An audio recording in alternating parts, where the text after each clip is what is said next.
Macwood taking zone damage. Daedra as well. King slowly bouncing on through with the Shadow Bomb, and does land. Storm? Yes, but taking no storm damage, just playing right on the edge of it. Yeah, right on the edge of the zone right now. Will just stay boxed up for a brief moment. As now there's 36 players remaining, stomping the elimination feed. Arkram now goes down as well. You can see the elimination feed on the top left to keep track of your favorite players. There's so much is going on. This is what tunneling is. When you hear players mention tunneling, this is it right here. You move with the zone, you tunnel your way in, give yourself cover, but not a lot of materials left. Only 22 builds, and this zone is stacked.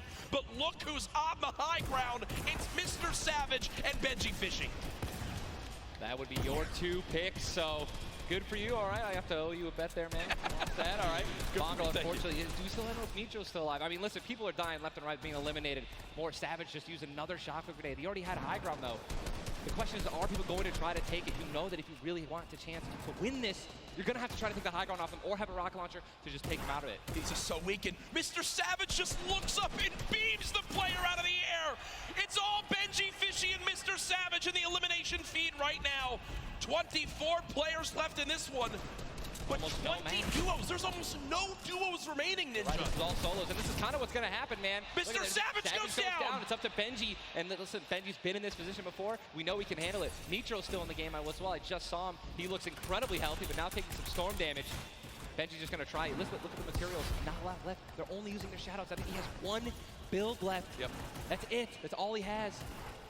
He's got 10 total builds. 10 total builds. He's just trying to outlast as many players as possible. Remember these placement points. We've made it into our top 10 duos. Now into our top 8. Zayt and Saf now.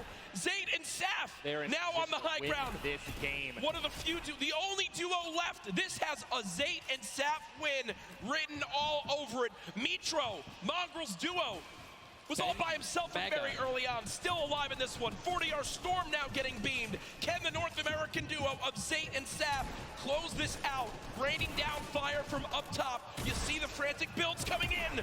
Benji Fishy goes down. Mega, Mitro, and Scarlet on the low ground.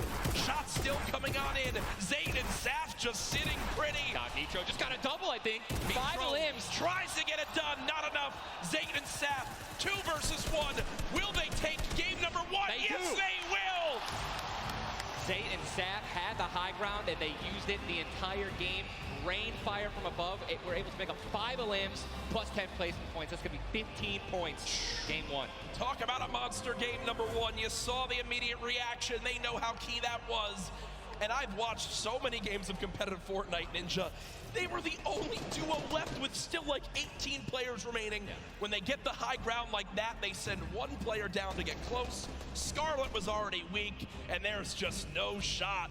In the end, the veteran players of Zayt and Saf take game number 1. And you know, Ninja, that was a big topic of conversation. Players with LAN experience, players who've been around the Fortnite competitive scene at these major events for a long time. Will they let the nerves get to them? Guess what? The answer is no. Zayt and Saf take game number 1. Kept their composure. It was absolutely incredible to watch, man. And seriously, these guys have been absolutely dominant in the World Cup qualifiers online. And it's only fair that they continue to show their dominance here at the actual World Cup stage. Brilliant performance. You know that their game plan is always last as long as possible. Absolutely. But the fact that they made it through those storm surges, even with them not getting very aggressive, they had 0 limbs down to those final few moments. Mr. Savage and Benji Fishy, we have to talk about them for a second as well.